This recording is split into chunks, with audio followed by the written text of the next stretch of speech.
Welcome to Once Upon a Time Tiny Farm. My name is Lucy, and today we are going to show you what it's like to be on our tiny farm. Oh, nice hit! Oh! We're finding big rocks in the creek. Okay. The creek is made out of all the slush water that melted. It's really hot. Right, because we live in Alaska, right? No! Oh. If it was hot here, it would be colder. Right? Whoa, whoa, whoa, whoa! You alright? I bet. What are we gonna do with all these rocks? We're going to use them for the greenhouse so that it doesn't blow away again. Good idea. It is February 21st, and it's very cold outside. I'm outside in my greenhouse, and I am seeding broccoli. This is the broccoli that I'm going to be planting.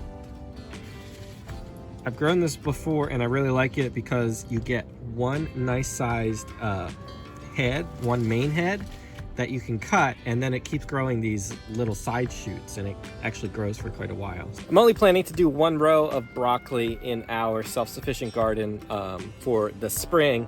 So that's all I'm planting. These rows are about 35, 40 feet long, and I will be planting. So that means I'm gonna need about 80 plants. Big blocks of ice weighing this thing down. Can't open this. There are plants in here that I need to vent.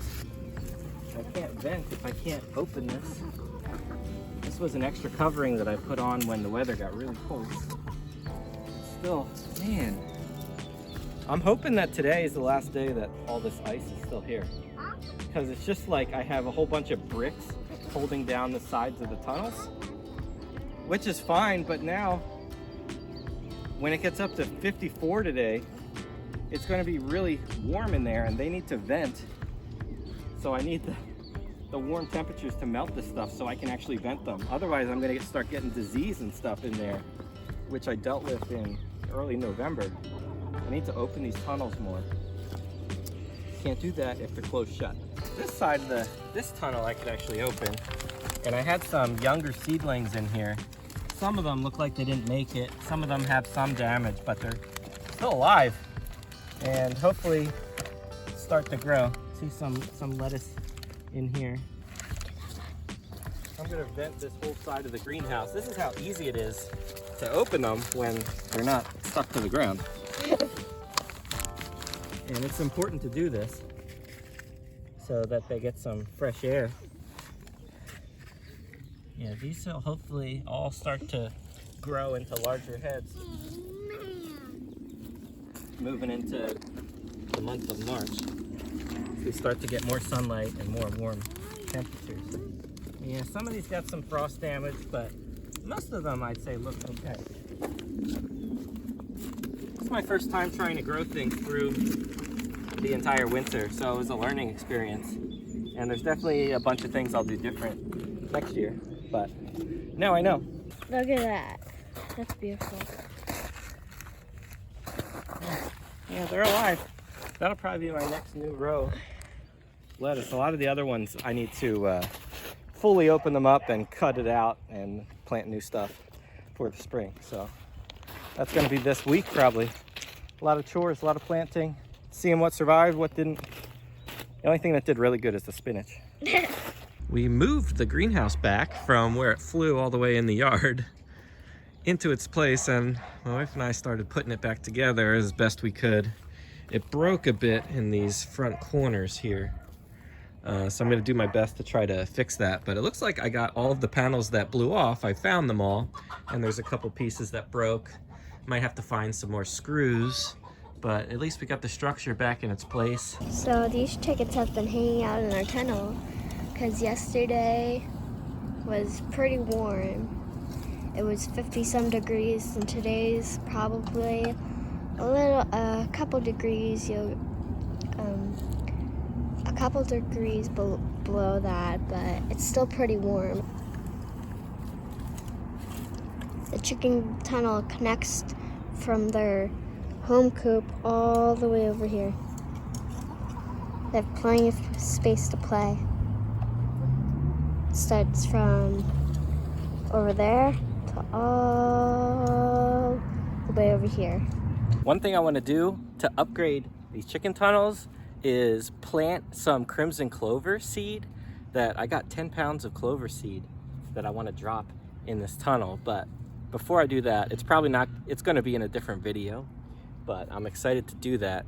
I'm going to have to kick the chickens out of the tunnel first and block their entry there so I could seed it and plant it and let them grow to a good size before they come and trample and destroy it. But I think it'll be good for the soil. It'll look good. It'll be really nice, and it'll give them some extra nitrogen, and there'll just be more fodder and things for them to eat in the tunnel because they just destroyed everything that's back here. So I'm gonna have to kick the chickens out in the next few days so I can seed them, and that'll be in an upcoming video. Planting salad mix. I tried letting some lettuce survive here over the winter, and everything died. And that's because I ran out of coverings, and I just left them uncovered here. Hoped for the best. They held on for a little bit, but they died when it got negative degrees.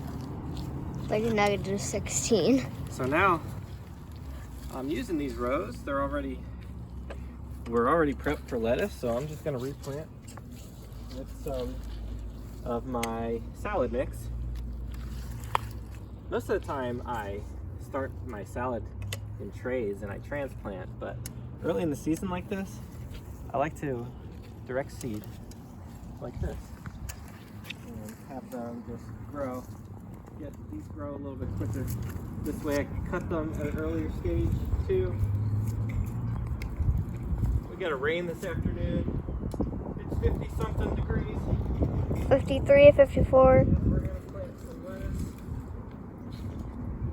I'm gonna plant this pretty densely too, so I'm gonna do, I got 3 rows. I usually do like 6 or 7 rows in a 30-inch wide bed. Looks like it's been fertilized by rabbit poop, so. Thanks, rabbits. Max. Planting. Look.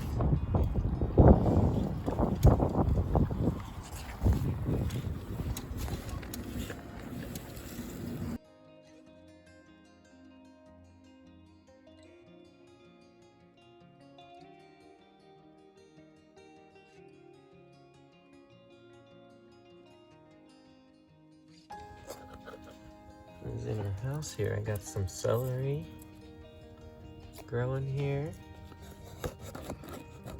I've got, I don't know if you can see, there's some onions in there. Some onions.